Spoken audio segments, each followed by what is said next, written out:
Bueno amigos, buen día tengan todos ustedes. Bienvenidos a otra sesión de esta serie de charlas que hemos venido organizando, que se llama nuestra cuenca, la cuenca Villa Victoria San José del Rincón. En esta ocasión nos hace el favor y agradecemos mucho al maestro en ciencias René García Martínez que haya aceptado nuestra invitación por parte del Tecnológico de Estudios Superiores de Valle de Bravo, a quien también agradecemos que nos estén apoyando. El maestro René García Martínez nació en San Sebastián el Grande, Manalco, Estado de México.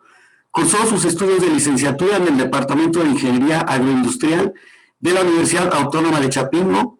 Realizó estudios de maestría en el posgrado de Recursos Genéticos y Productividad del Colegio de Posgrados y es candidato a doctor en Ciencias en Recursos Genéticos y Productividad por el Colegio de Posgrados.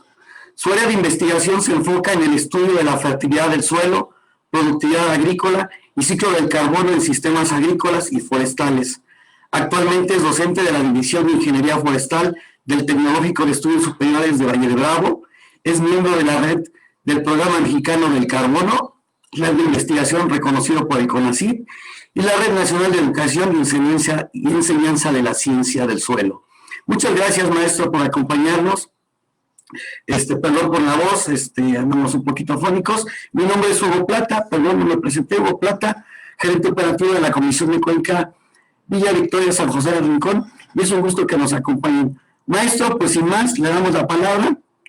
Bienvenido y muchas gracias por aceptar nuestra invitación. No, bueno, pues muchas gracias a todos por invitarme primero a la Comisión de Cuenca de Villa Victoria San José del Rincón. Espero que esta charla sea del agrado de todos y lo que queremos es transmitir un poco de la información que hemos generado en los proyectos de investigación que se han ejecutado dentro de la cuenca. Entonces me voy a permitir compartir la presentación para iniciar la charla. Bien. Entonces, el tema que vamos a presentar este día lleva por título Almacén de carbono en sistemas agrícolas y forestales. Como ya lo presentó el biólogo, mi nombre es René García Martínez, soy docente del Tecnológico de Estudios Superiores de Valle de Bravo, de la Academia de Ingeniería Forestal, y vamos a presentar la información que hemos generado en los proyectos de investigación que se han aplicado dentro de la cuenca. Bien, entonces, para iniciar esta charla, lo primero que quiero comentar es este fenómeno, el fenómeno del crecimiento poblacional. Perfecto. Entonces, el tema lleva por título Almacén de carbono en sistemas agrícolas y forestales. Mi nombre es René García Martínez y vamos a hablar sobre los trabajos de investigación que hemos realizado en el ciclo del carbono dentro del área de la cuenca. Bien, lo primero que queremos comentar es este fenómeno, el fenómeno del crecimiento poblacional. Se han hecho estimaciones, proyecciones para tratar de determinar cuál va a ser la población dentro de un periodo de tiempo futuro, ¿no? Se han hecho estimaciones hacia el 2030, hacia el 2050 y hacia el 2100. Esto es extremadamente importante porque de eso depende la calidad de vida que tenga esa población y de eso depende el manejo de los recursos naturales que vamos a generar en un futuro para que nos alcance para todos. Entonces, en la actualidad, a este año, las estimaciones indican que somos aproximadamente 7.500 millones de habitantes en 2020. Para 2030 se espera que alcancemos la cifra de 8.500 millones de habitantes. 2030, bueno, ya está a la vuelta de la esquina, realmente son 10 años, y se espera pues un incremento de la población en 1.000 millones, y hacia el 2050 se espera un crecimiento de 9.700 millones de habitantes. Esto es algo crítico porque estamos viendo que el incremento poblacional está ejerciendo mucha presión sobre los recursos naturales. Esto implica que, bueno, se va a reducir la cobertura forestal, esto implica que vamos a demandar mayor cantidad de agua para el consumo, vamos a utilizar mayor energía. Entonces necesitamos generar estrategias que nos permitan optimizar el manejo de los recursos para que hacia este año, hacia el 2050 y en el más próximo, hacia el 2030, podamos todos disponer de recursos suficientes para mantener nuestro nivel de consumo. Bien, entonces, este crecimiento poblacional pues trae consigo varios problemas y ya se están observando en la actualidad. Uno de ellos es que vamos a necesitar incrementar la superficie agrícola para la producción de alimentos. Este es el aspecto, yo creo que más crítico, porque como seres humanos, como especie humana, como población, necesitamos alimentarnos. Y en la actualidad no tenemos todavía el nivel de tecnología que nos permita decir, vamos a dejar de utilizar el suelo o las parcelas agrícolas o las superficies agrícolas para producir nuestros alimentos a nivel de laboratorio, a nivel de superficies más pequeñas, que nos permita obtener el rendimiento de productos alimenticios que demanda toda la población. Entonces, uno de los principales problemas que se está mirando ya hacia futuro es que vamos a incrementar la superficie agrícola. ¿Cuánto? Las estimaciones nos indican que necesitamos duplicar la producción agrícola, o incluso más. Hay gente que dice que necesitamos incrementar un 70% la producción de alimentos, pero vamos a requerir, o vamos a disponer solamente de la mitad de la superficie agrícola que tenemos ahorita, porque las ciudades van a crecer, el espacio que estaba asignado para la actividad agrícola se va a reducir. Entonces, ello implica que según las proyecciones, tenemos que echar mano de la superficie forestal. Otro aspecto importante es que vamos a demandar como sociedad humana una mayor cantidad de energía. En la actualidad seguimos dependiendo del petróleo, no se vislumbra en corto plazo que podamos sustituir esa energía por otra fuente como la energía nuclear, la energía solar, la energía eólica. Algunas de ellas ya están comenzando a tener una presencia considerable. Sin embargo, todavía necesitamos desarrollar más esa tecnología para suplir completamente el consumo de petróleo. El siguiente aspecto importante es que vamos a demandar mayor cantidad de recursos naturales: el suelo, la madera, la fauna silvestre, las plantas, en general. Vamos a necesitar más de esos productos para satisfacer la necesidad. Y eso implica entonces que tengamos pérdida de cobertura forestal. Los datos, pues, que se reportan, pues, son alarmantes, ¿no? Con el crecimiento de las grandes ciudades en todos los países, se está ejerciendo una presión fuerte sobre la cobertura forestal. Basta con echar una mirada al caso de Sudamérica, Brasil, Colombia, y entender qué es lo que va a suceder si no se establecen políticas públicas que regulen la explotación forestal, ilegal sobre todo. Bien, otro aspecto importante es que vamos a necesitar mayor cantidad de agua. Al ser una población mayor, necesitaremos más agua para abastecer nuestra demanda.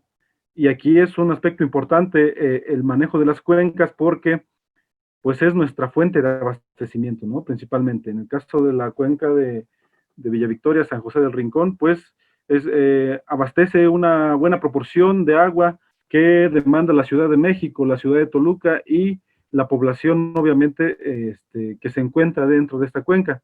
Otro aspecto extremadamente importante es la erosión del suelo. Como dijimos, nuestra agricultura se basa en el uso del suelo. Todavía, o gran parte, un 80-90% de la agricultura se realiza en el suelo. Entonces, si no cuidamos el suelo, si perdemos la capa más fértil, que es la capa superficial de 0 a 30 centímetros, si perdemos esa capa, estamos perdiendo la fertilidad del suelo y estamos perdiendo la capacidad de producir nuestros alimentos. Y bueno, esto aplica para todos los ecosistemas, ¿no? En el caso de los bosques también, si se pierde la capa más superficial del suelo, entonces se va a ver reflejado en una menor producción de biomasa forestal. Otro aspecto importante es la contaminación del agua, contaminación del suelo, contaminación del aire.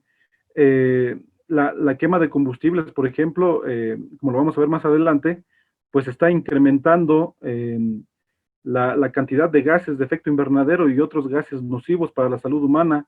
En el suelo, pues no se diga, la actividad agrícola el mal manejo de la actividad agrícola está ocasionando el uso excesivo de agroquímicos, que está contaminando los mantos freáticos, que está matando la microflora del suelo, y además el uso excesivo de fertilizantes, pues también está dañando severamente el suelo. Y el agua, bueno, otro aspecto importante, el agua, aunque tiene un ciclo bien definido, el problema a lo mejor en un futuro no va a ser el abastecimiento, sino más bien va a ser descontaminar las fuentes de agua que actualmente estamos usando.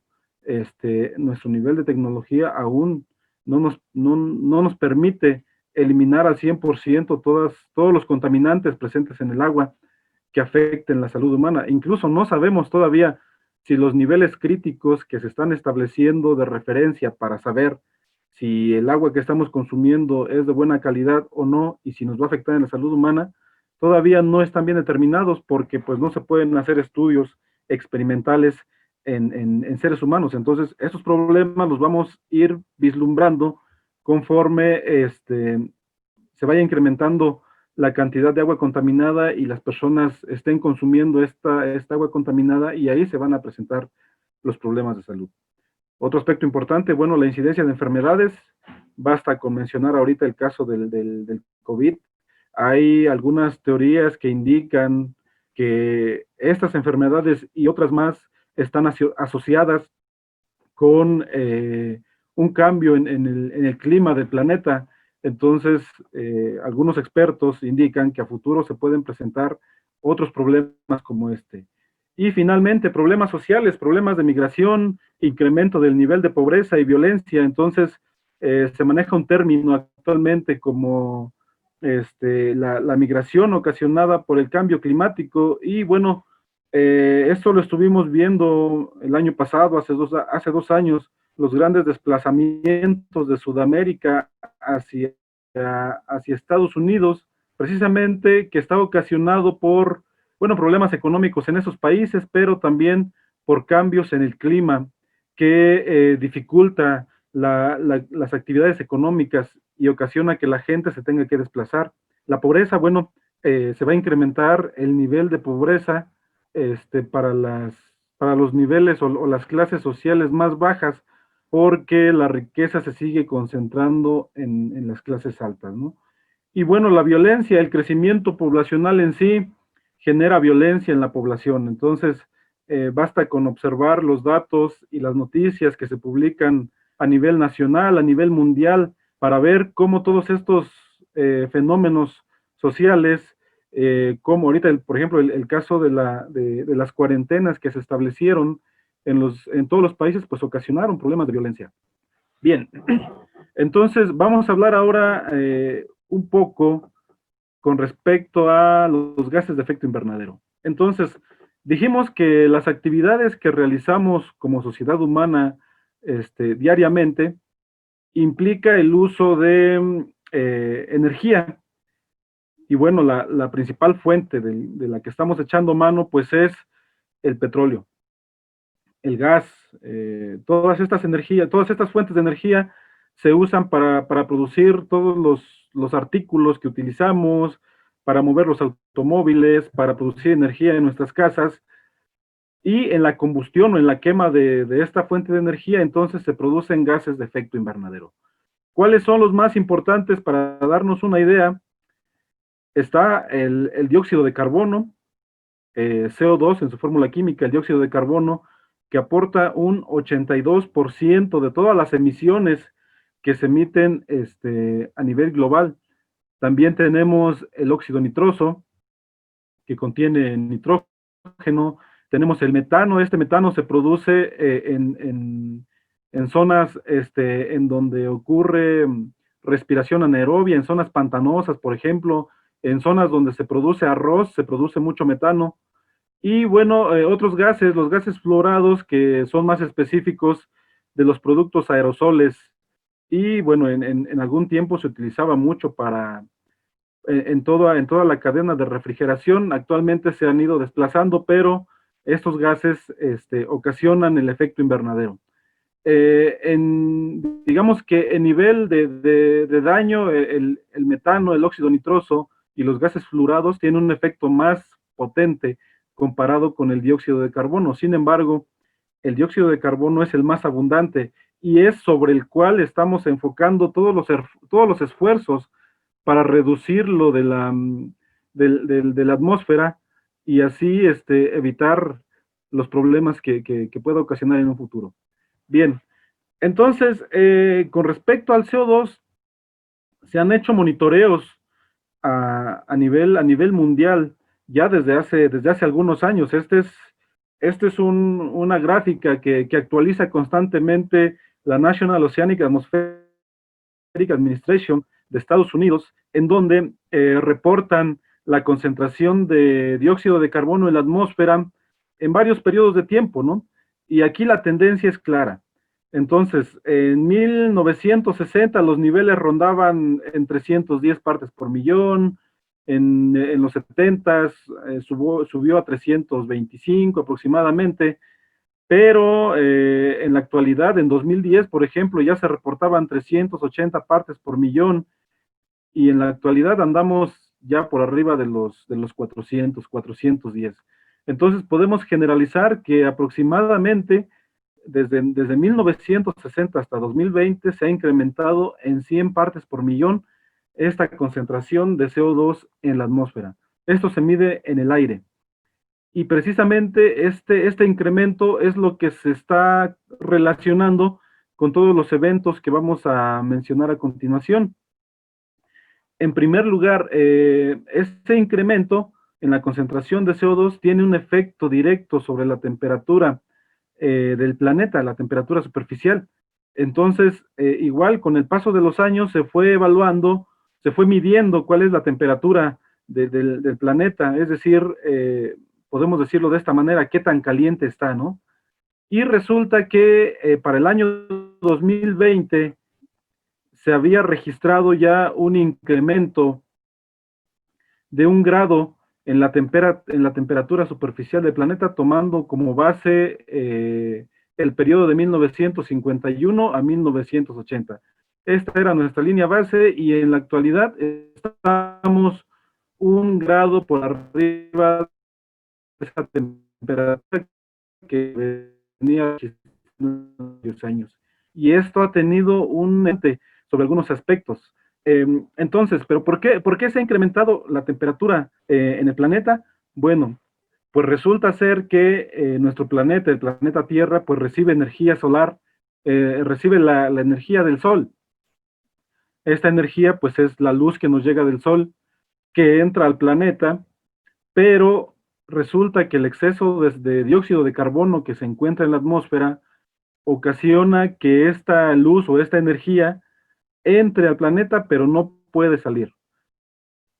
Entonces, hay una acumulación constante de esta energía y es lo que ocasiona que se esté calentando el planeta. Con niveles normales en los años 80, en los años 60, no ocurría este fenómeno tan notado como ocurre en la actualidad.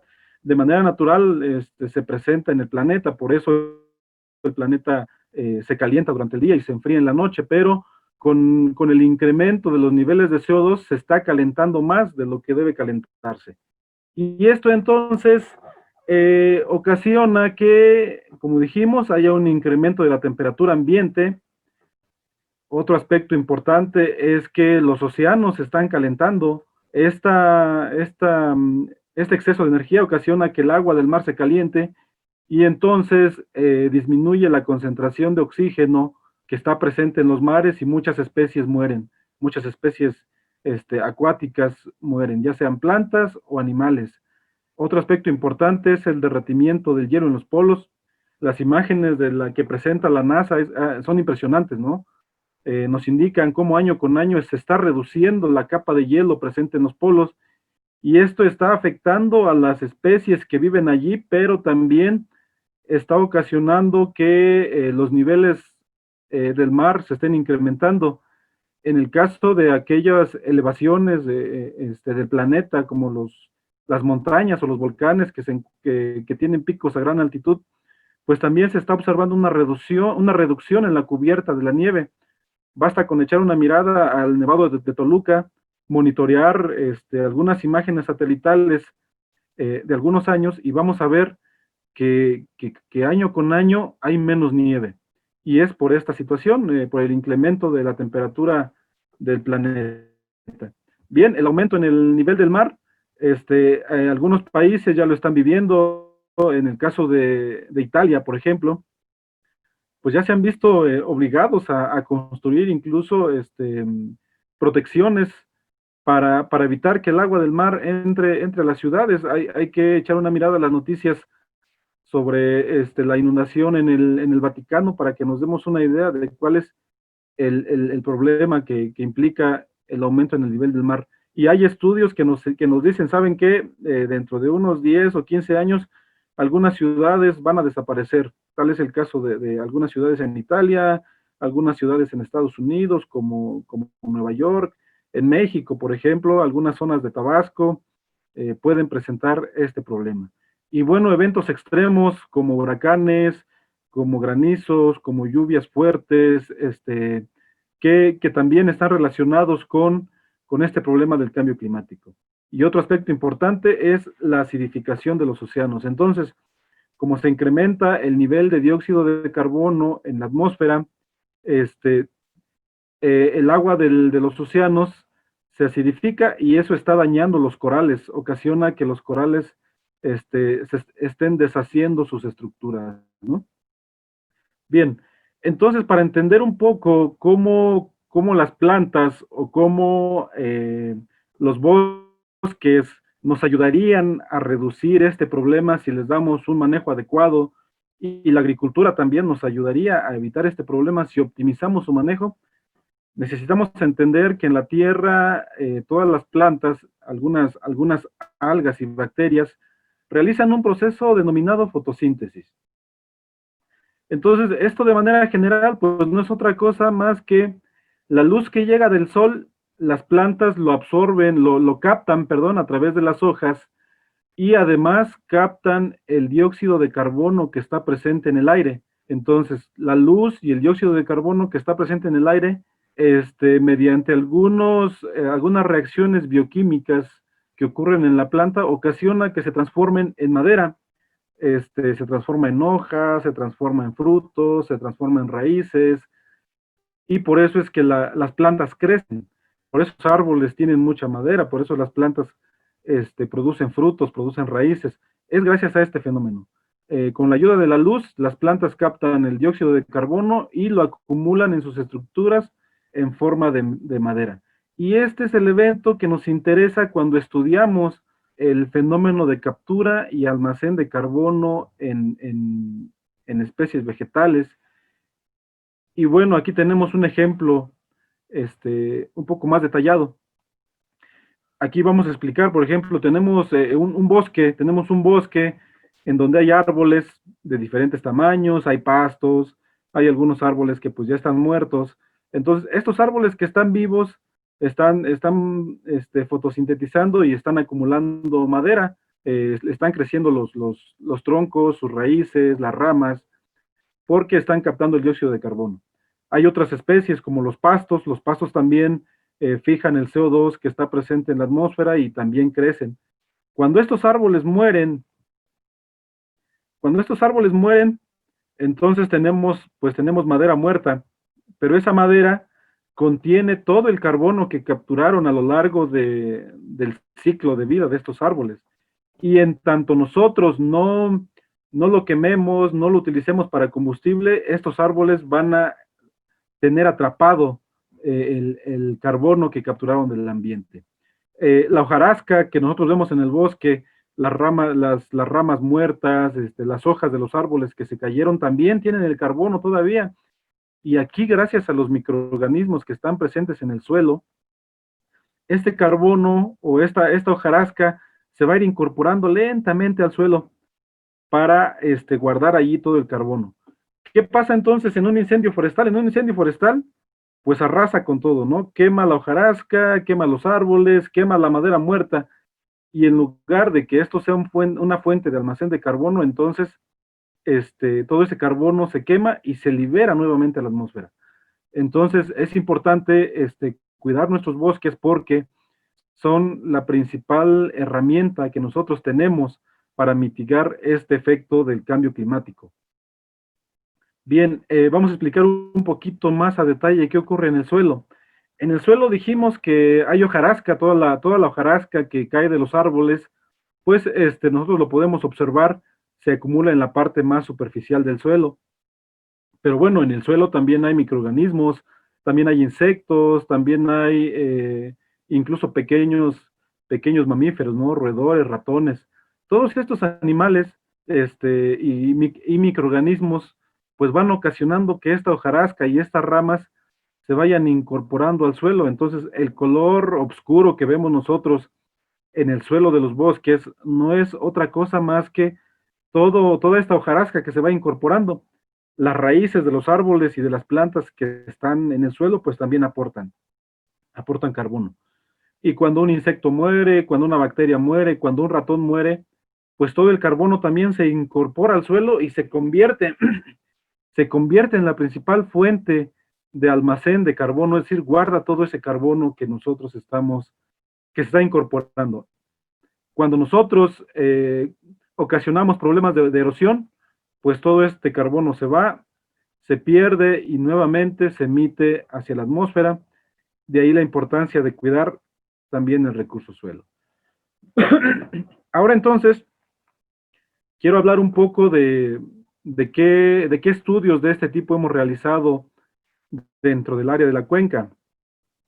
Este estudio se realizó en 2017 y el objetivo fue estimar la cantidad de biomasa, es decir, la cantidad de madera que guarda un madroño, Arbutus jalapensis.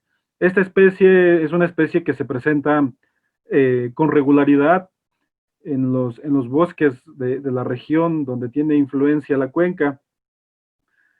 Y entonces, para hacer estudios sobre almacén de carbono, pues necesitamos cuantificar cuánta madera tiene un árbol. Eso es lo básico.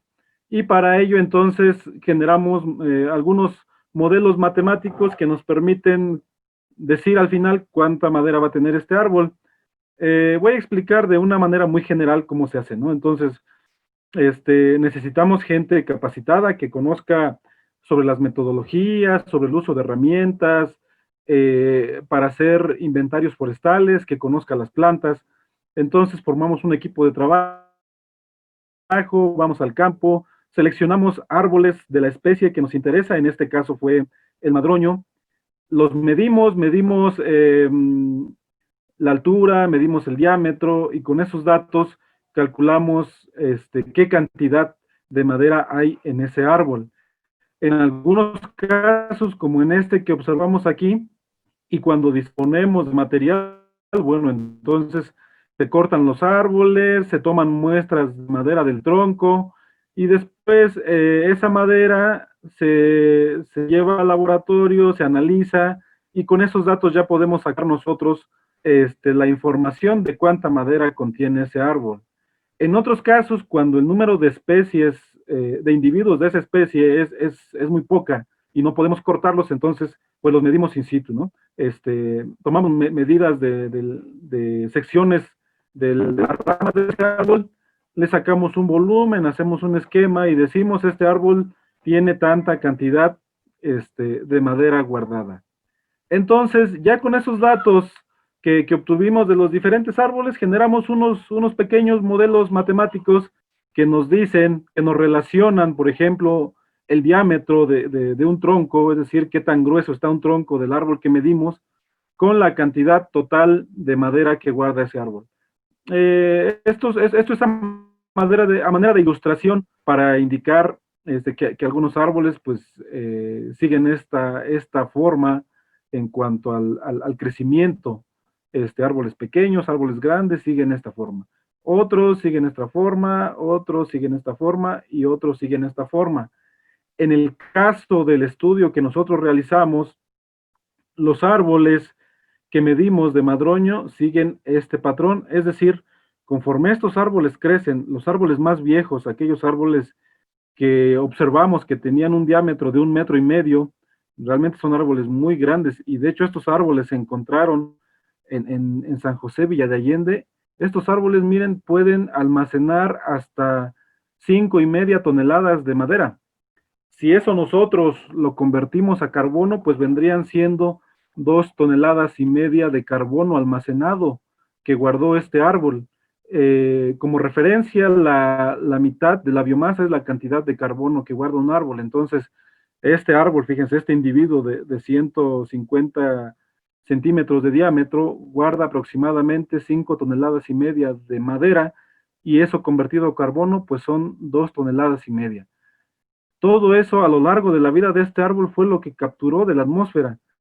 Entonces, si nosotros logramos que estos árboles muy grandes se mantengan en pie y los cuidamos, y los más pequeños también logramos que lleguen hasta este nivel, vamos a tener una cantidad de carbono almacenado en un bosque impresionante, y eso va a ayudar a mitigar la cantidad de CO2 presente en la atmósfera. De ahí la importancia de realizar este tipo de trabajos para conocer el potencial que tienen las diferentes especies con respecto a la capacidad para almacenar carbono. Bien, otro estudio que realizamos fue estimar la cantidad de carbono que guarda el suelo en los huertos aguacateros. Ustedes saben que aquí en la región, Valle de Bravo, Donato Guerra, Villa de Allende, y todos estos municipios colindantes con Michoacán, en toda la zona de influencia de la Reserva de la Mariposa Monarca, pues está presentando un incremento en las plantaciones de huertos aguacateros, precisamente porque pues esta especie y este producto tiene una demanda en el mercado mundial, y entonces es muy atractivo para los pobladores instalar huertos, ¿no? En algunos casos se instalan en zonas que ya eran agrícolas, se cambian parcelas de maíz por parcelas aguacateras, pero en otros casos están destruyendo el bosque para meter plantaciones aguacateras. Y esto pues es un problema muy serio, porque al eliminar el bosque estamos emitiendo una gran cantidad del carbono que tenía guardado, como lo vimos en las diapositivas anteriores. Entonces, ¿qué fue lo que hicimos? Dado que este problema o el crecimiento de la actividad productiva de aguacate no va a ceder, necesitamos identificar cuál es la mejor manera de manejar estos huertos para que nosotros dejemos de emitir grandes cantidades de carbono, o en su caso, estos huertos se vuelvan áreas de almacén de carbono. Entonces, el estudio se realizó en 2 municipios, en Valle de Bravo, en la comunidad de Santa María Pipioltepec, y en la comunidad de San Jerónimo Totoltepec, en San José Villa de Allende.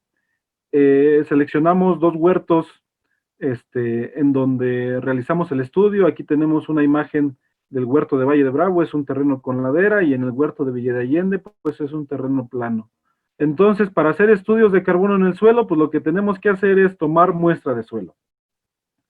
Aquí realizamos un muestreo de suelo en cada uno de los huertos, y el suelo se llevó al laboratorio para determinar qué cantidad de materia orgánica contenía, y a partir de esa información pues ya calculábamos la cantidad de carbono que tenía guardado. Y miren, los resultados que obtuvimos fueron impresionantes. Con el manejo que se realiza en Valle de Bravo, el suelo en esas condiciones está guardando 354 toneladas de carbono por hectárea. Y en el huerto de Villa de Allende está guardando 105 toneladas de carbono por hectárea. Esto es pues una diferencia prácticamente de 3 veces, ¿no? Entonces, necesitamos identificar cuáles son los mejores esquemas de manejo para asegurar que los sistemas agrícolas, en lugar de que nos afecten, nos ayuden a mitigar este problema. Y bueno, cuando analizamos ya el esquema de manejo que se le da a estos huertos, observamos que, por ejemplo, en Valle de Bravo, pues no se realiza el laboreo del suelo, es decir, el suelo se mantiene en su estructura, no se somete a ningún proceso de laboreo, no se remueve. Aquí se conserva la vegetación arbórea, arbustiva y herbácea. El productor, en este caso, cuida mucho el suelo. Él quiere que el suelo nunca esté desnudo, entonces incluye algunos árboles aparte del aguacate, incluye algunas especies de arbustos que protejan el suelo, herbáceas, incluso incorpora algunas plantas ornamentales de tal manera que el suelo nunca esté desnudo, y eso ocasiona que se incremente la capacidad de almacén de carbono. Además, él aplica solamente fertilizantes orgánicos a partir del estiércol del ganado que tiene, ganado bovino, ganado ovino, y entonces año con año él está incorporando todo este estiércol a su parcela, y eso también ayuda a que se incremente la cantidad de carbono almacenado en el suelo. Él no aplica fertilizantes minerales, es decir, fertilizantes químicos, eh, pues porque tiene también disponible fertilizantes orgánicos. Además, hay presencia de fauna silvestre y no aplica ningún tipo de pesticida, ni herbicida, ni insecticida, ni fungicidas. Y con todo este manejo, él ha logrado tener un huerto saludable, por así decirlo. Entonces, en Villa de Allende, por ejemplo, ahí es contradictorio porque el suelo prácticamente siempre se encuentra desnudo. Ahí el productor, en cuanto ve que la vegetación comienza a crecer, mete el tractor y siempre tiene el suelo desnudo. Él sí aplica fertilizantes orgánicos, principalmente fuentes que contienen nitrógeno y fósforo, urea, que son los más comunes, y sulfato de amonio. Sin embargo, pues estos no son los más recomendados para el manejo de estos cultivos, porque son los que más problemas causan en el suelo, incluso en la misma planta. Se tiene que hacer un manejo óptimo, y para eso hace falta mucha investigación en el estudio del aspecto agronómico. Aquí no hay presencia de fauna silvestre, por lo mismo que no hay vegetación, que aplica fertilizantes, incluso en algunos casos pues aplican venenos, ¿no? Para eliminar esta fauna, porque según ellos pues se comen los frutos, y bueno, sí pasa, pero no se acaban toda la producción. Y bueno, él sí aplica pesticidas, insecticidas y fungicidas, que estos, además de matar la plaga, también afecta pues a otras especies de insectos benéficos, ¿no? Y hongos benéficos, principalmente en el suelo. Y él sí aplica herbicidas. Entonces, hay un manejo muy contrastante, y nosotros lo podemos ver cuando comparamos el aspecto de los dos huertos. El del lado izquierdo es el huerto de Valle de Bravo. Ustedes pueden ver cómo está el esquema de manejo, siempre hay vegetación, siempre hay cubierta, los árboles pues se ven sanos, pero hay otras plantas aquí que protegen el suelo. Y acá en el caso de la derecha, pues pueden ver el suelo está expuesto, como se pasa el tractor, entonces son partículas muy finas que cuando llega el viento, pues ocasiona erosión con la lluvia, y si los terrenos tienen pendientes, pues todo este suelo se pierde. Aquí los árboles tampoco se manejan de una manera adecuada, entonces, además de que se está haciendo un daño al suelo, también no se está alcanzando el potencial productivo que puede tener este huerto. Entonces, necesitamos hacer un cambio de paradigmas y aplicar todos los conocimientos científicos, agroecológicos, biológicos, ecológicos, para introducirlos en el sector agrícola, porque hay un predominio todavía del manejo convencional, donde se recomienda el uso de tractores, de fertilizantes, de fungicidas, y eso está haciendo un daño severo al suelo y en general a la cuenca. En esta zona, en toda la cuenca, se realizan muchas actividades agrícolas, producción de maíz, producción de frutales, producción de forrajes, producción de tubérculos, y el esquema se dan cuenta que más o menos es el mismo. Mientras tengamos un suelo desnudo todo el tiempo, el problema de la erosión no se va a eliminar, al contrario, se va a agudizar. Bien, entonces, como conclusión, el almacén de carbono en los árboles y en las plantas se encuentra en las estructuras hoja, tallos, cortezas, troncos, raíces y frutos. y entonces todo este carbono se da gracias al proceso de la fotosíntesis que realizan las plantas, donde el dióxido de carbono que está presente en el aire, las plantas lo capturan, lo absorben y forman toda su estructura. En el suelo el almacén se encuentra en la materia orgánica. Dijimos que toda la hojarasca, restos de animales muertos, restos de insectos, de microorganismos, cuando ellos mueren, pues incorporan todo el carbono que tenían en sus cuerpos, en sus estructuras, y eso se guarda en el suelo en forma de materia orgánica, que es el almacén de carbono principal en el suelo.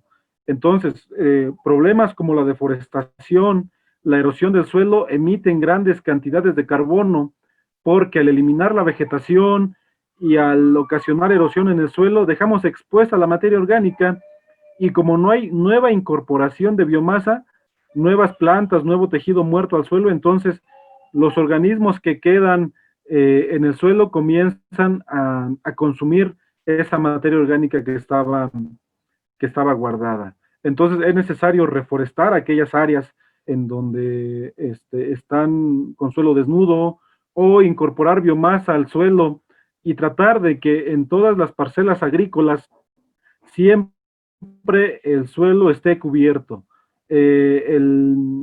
Recientemente se ha hecho la recomendación de que todas las parcelas agrícolas, una vez que ya terminó el ciclo de producción, se deje al menos una cantidad considerable de biomasa que cubra el suelo, para evitar la pérdida de suelo por erosión, y también para evitar las emisiones de carbono. Además de que esa poca biomasa, ya sea restos de raíces, restos de rastrojo, va a servir de alimento a los microorganismos en el suelo, y eso va a incrementar el almacén de carbono. Aquí mostramos una imagen, por ejemplo, miren, esta es la conversión de una parcela que antes era agrícola. Se estableció una plantación forestal, y observamos cómo poco a poco la vegetación nativa va poblando este suelo. Esta vegetación, estas plantas, estos pastos, estos árboles que se incorporaron, van a servir como alimento para los microorganismos que están presentes en el suelo, y además van a ir incorporando poco a poco ese carbono al suelo, de tal manera que dentro de unos años esto va a volver a ser un suelo fértil. En la parte superior podemos ver aquí una plantación forestal, en donde, bueno, tenemos los pinos, y en la parte baja, en el suelo, pues está toda la cubierta de las acículas muertas, y eso va a proteger el suelo. Quedémonos con esta idea de que tenemos que manejar nuestro suelo de esta manera, tratar siempre de tenerlo cubierto para que no tengamos problemas, y en lugar de estar emitiendo CO2 a la atmósfera, mejor se vuelva una fuente de almacén. Bueno, pues muchas gracias. Esta es la pequeña presentación que traía para ustedes. Yo me encuentro en el Tecnológico de Estudios Superiores, en la División de Ingeniería Forestal, y cualquier aspecto que tengan dudas lo podemos comentar. Por mi parte sería todo, biólogo. Muchas gracias. Cedo ahí los micrófonos. Muchas gracias, maestro. Muy interesante la presentación. Muchas felicidades. La verdad es que yo he de manifestar que no soy nada experto o conocedor de esta materia en específico. He oído, pero ahora me queda muy claro. Le agradezco muchísimo en lo personal, porque ha sido una excelente explicación, muy clara, muy concisa. No hay muchas dudas, pero sí comentarios en cuanto a la exposición. Muchas felicidades. Bueno, quiero empezar con mencionar que es un panorama crítico, que viendo hacia el futuro, nada esperanzador. Ya la pregunta que le haría es, alguna vez lo comenté con el maestro, un maestro del Tecnológico, se me fue el nombre ahorita, perdón, que comentaba que yo no veía tan largo que la humanidad llegara tan lejos.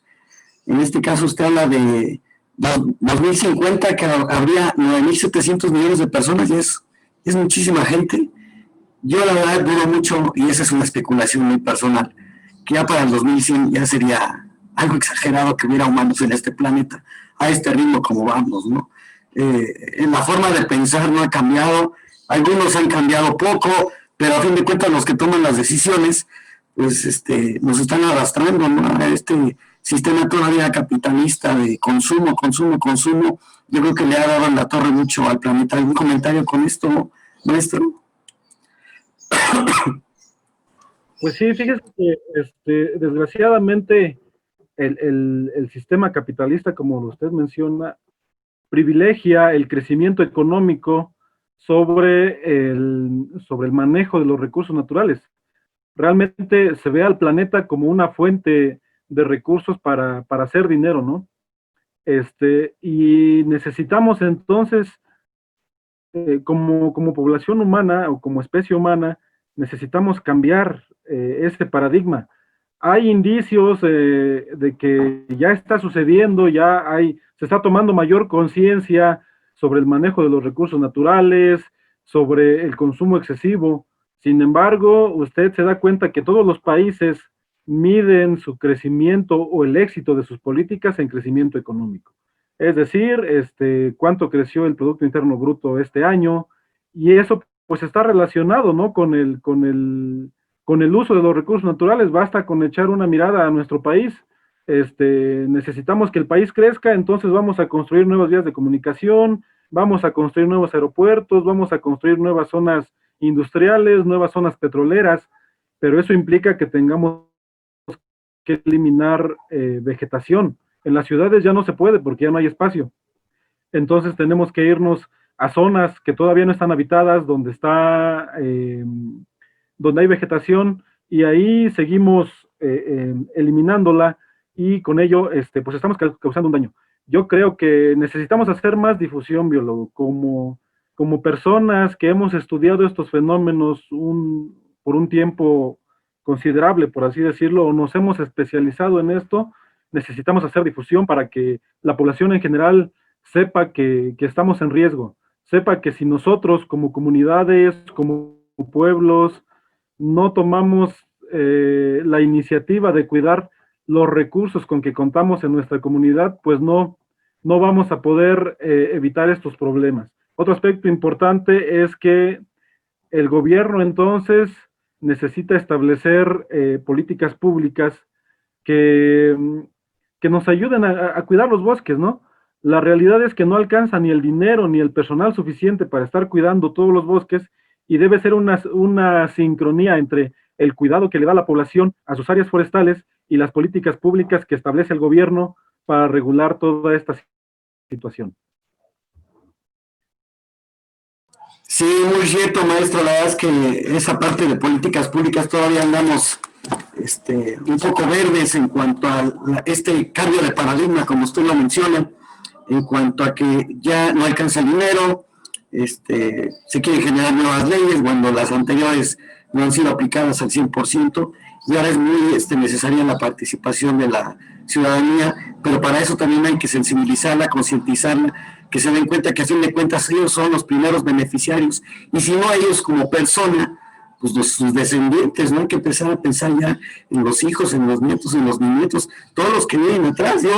Créame que yo ya me considero de salidas, me considero ya con tiempo extra, pero sí ya me preocupan, yo ya tengo nietos inclusive, entonces, pues mucho de lo que hago, mucho de lo que me aviento a hacer, mis comentarios inclusive, pues mucho los hago pensando en ellos a fin de cuentas, ¿no? Uno ya que lo único que cuenta va a ser, será mi aportación de carbono, mi modesta aportación de carbono allá al planeta, ¿no? Pero bueno, algo que me llamó también mucho, y bueno, usted lo ha mencionado y se ha mencionado también en varios foros, es el incremento de la temperatura. Esto ya no es teoría, esto ya no es alucinación, esto ya no son puntadas de locos, como alguna vez algunos inclusive lo comentaron, esto ya es una realidad. Y en la cuenca de la Victoria quiero comentarle que, bueno, en unidades de calor que se presentan, bueno, el día de hoy, aunque la grabación va a pasar después, pero las unidades de calor, que es la medida para acumular el calor, la acumulación de calor durante el día, se ha ido incrementando ya de manera considerable, y la temperatura alta, extrema, también ha manifestado un ascenso. Esos serían algunos indicadores, por decir, que no los palpamos, pero pues todo el mundo sabe que ya está haciendo más calor, que la radiación, que el sol ya quema, ya no cobija como antes, ahora sí quema, tatema, diría alguien, ¿no? Pero otro indicador que me llama mucho la atención es que a la presa de Villa Victoria ha llegado un ave que pues por lo que me comentan, bueno, yo tengo 10 años ahí, yo no lo había visto, tendrá unos 5 que llegó, unos 4 años que llegó, que es un cormorán. Y bueno, es un ave que normalmente está en zonas más calientes, pegado un tanto cuenta a las costas, en ríos, se alimenta de peces. Pues esta canija ave llegó y pues ahora ya se hizo residente en la presa Villa Victoria, algo que es completamente insólito. Aparte, pues me comentan que está fuera del rango de distribución, entonces otro indicador de lo que es cambio climático. Entonces ya esto ya nos debe de ocupar y de preocupar y de ocupar, ¿no? Ya los datos son muy claros. Y bueno, los efectos del incremento de la temperatura, el calentamiento de los océanos, el derretimiento de los hielos, es algo ya que como que también mucha publicidad nos empieza a insensibilizar, como que se empieza a normalizar. Se va a calentar el planeta. Bueno. Se están derritiendo los polos. Bueno. O sea, no sé si se ha notado esto con toda esta publicidad, un exceso mal enfocado, porque pues para mis hijos, por ejemplo, les platico, pues sí se va a calentar, pues sí se va a inundar. Bueno, pues que no sale que está llegando mala información, no les cabe el 20. No sé qué opine en contra de esto. Fíjense que en efecto, como especie humana, resulta que tenemos una capacidad de adaptación impresionante, ¿no? De ahí que hayamos logrado poblar prácticamente todos los lugares del planeta. Vivimos, como especie humana, nos encontramos desde las zonas más frías hasta las zonas más cálidas.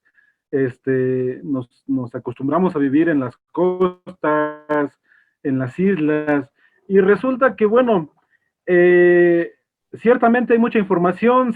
Recientemente pues se ha publicado en fuentes noticieros los problemas que está sufriendo Italia, ¿no? Con la inundación. Y a nosotros que no vivimos allá, que estamos aquí en México, bueno, decimos, pues pobres, pero pues a mí no me toca y yo no me preocupo de eso. Entonces, desgraciadamente, como que esos problemas no los tomamos en serio, estamos más preocupados por otros aspectos, y a lo mejor pues eso está muy relacionado también con el nivel de desarrollo de nuestro país, ¿no? O sea, los países ricos, como Europa, son más sensibles a este aspecto, pero bueno, ellos tienen mayores ingresos económicos, no se preocupan tanto por la subsistencia del día a día, comparado con un país como México, en donde la población está preocupada, en primer lugar, por conseguir fuentes de alimento para vivir, y ahorita con la pandemia, pues es peor. Yo creo que, como usted dice, pues a lo mejor poco podrán aportar o poco podremos aportar a este problema. Necesitamos enfocar toda esta información hacia las nuevas generaciones. Los jóvenes, los niños tienen que saber esto, y necesitamos también renovar o reestructurar nuestros planes de educación desde la base, ¿no? Desde el kinder, primaria, secundaria, preparatoria y universidad, para que se den a conocer estos temas, y que ellos vayan teniendo una formación acerca de cómo manejar estos problemas, cómo resolverlos, porque en la actualidad todavía no se abordan, ¿eh? Son temas que solamente los platicamos nosotros que estamos relacionados con este aspecto, pero fuera de ahí a la gente pues no. Si usted se pone a platicar, como usted dice, si yo me pongo a platicar con alguna persona sobre el calentamiento global, sobre el efecto invernadero, sobre las emisiones de carbono, pues a lo mejor pues ni siquiera me van a entender, ¿no? Porque no es un tema que se platique del día a día, y en efecto sí tiene muchos tecnicismos. Yo abogaría entonces por empezar a difundir esta información con los niños, con los jóvenes, para que a futuro sean ellos quienes puedan incidir y resolver este problema. Al final vamos a heredarles este planeta con lo poco o mucho de los recursos que dispongamos. Ellos tendrán que buscar la manera de sobrevivir. Entonces, pues ese sería mi comentario final, biólogo. Sí, muchas gracias, maestro. 3 preguntas finales, espero que no le robe más tiempo. Una, bueno, pues el problema de los cultivos de aguacate, este famoso oro verde que empezó a generar mucho problema en Michoacán, o ha generado mucho problema, y que yo no entiendo todavía por qué en el Estado de México se está promoviendo, se está desarrollando, se está impulsando, pero no se consideraron todos los aspectos que hay alrededor. O sea, esto que comentó de la pérdida de bosques por Uh-huh. Sí, fíjese que perdón, ha presentado un crecimiento pues exponencial, ¿no? La instalación de cultivos. Ahorita que yo he estado trabajando aquí en la región, me he dado a la tarea de visitar algunas regiones aquí en Valle de Bravo, varias comunidades que han instalado plantaciones, en Amanalco también, Donato Guerra, San José Villa de Allende. No sé si en Villa Victoria, pero al menos esta región ha presentado un crecimiento muy exponencial. El problema de esto es que no está regulado, como usted dice. O sea, están dando muchas facilidades para instalar huertos aguacateros, pero no se está vigilando que no se instalen en áreas forestales. Y entonces, dada la gran importancia económica que tiene el producto y la gran demanda que hay en el mercado nacional e internacional, pues a la gente se le hace fácil quitar algunas áreas boscosas para meter plantaciones de aguacate. Y eso pues es un daño tremendo, porque al eliminar toda la vegetación y al ocasionar y al manejar el suelo, pues ocasionamos que haya más emisiones de carbono. Y la otra es que la inclusión o el uso de agroquímicos, fungicidas, insecticidas, herbicidas, fertilizantes, pues están ocasionando que estemos contaminando el suelo en una zona en donde no había contaminación de suelo. Al final, todos estos problemas pues están llegando a nosotros. Los insecticidas, los fungicidas y herbicidas, ya está bien conocido de que se están lixiviando, se están lavando del suelo y llegan a los mantos freáticos, que al final llegan a las presas, que al final llegan a los pozos que la misma gente utiliza para consumir el agua. Y bueno, esto también, la instalación de grandes plantaciones de aguacate, pues está ocasionando que lleguen plagas que antes no había, y eso está afectando también a la flora nativa. Además de que si eliminamos secciones de bosque, pues también dañamos la fauna que allí vive, ¿no? Porque en el afán de querer producir frutos, entonces acabamos matando también especies de mamíferos, como lo decía, conejos, ardillas, serpientes, que cumplen una función vital en el ciclo del carbono en los bosques. Sí, es correcto, ese es uno de los grandes problemas. Maestro, ¿hay alguna comparación de contenido de carbono retenido en un bosque con una huerta aguacatera? Obviamente debe ser menos, pero ¿qué tanto podría ser? Mire, yo creo que haciendo un análisis podríamos decir que si en el suelo, por ejemplo, voy a enfocarme en el suelo, si ahorita presenté datos de un huerto, digamos que se maneja de manera convencional y almacena 150 toneladas por hectárea. Bueno, pues un bosque te puede almacenar arriba de 500 toneladas por hectárea. Hay algunos casos, a lo mejor te van a llegar hasta 1000 toneladas por hectárea.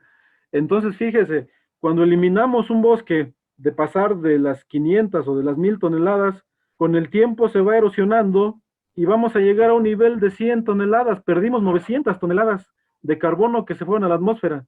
Además, contaminamos el suelo, eliminamos los microorganismos y toda la vegetación que se perdió. Entonces, son datos muy, muy duros, pero muy claros del problema que estamos enfrentando. Y como institución educativa, hablo en el caso del tecnológico, bueno, necesitamos aportar nuestro granito de arena para medir con precisión eso que usted me está comentando. Por ejemplo, cuánto carbono me almacena una plantación comparado con distintos tipos de bosques, ¿no? A lo mejor un bosque de pino, un bosque de encino o un bosque de abies, que a lo mejor son los bosques más predominantes en la región, y eso ya nos va a dar una idea de qué es lo que está sucediendo, y a partir de ahí podemos generar planes de manejo adecuado, incluso regular esta actividad para que no sigamos dañando, porque de dejarla como va ahorita, pues no nos extrañe que en unos años más nos quedemos sin bosque. Es correcto, sí, es tremendo. Fíjense que no lo había visto así.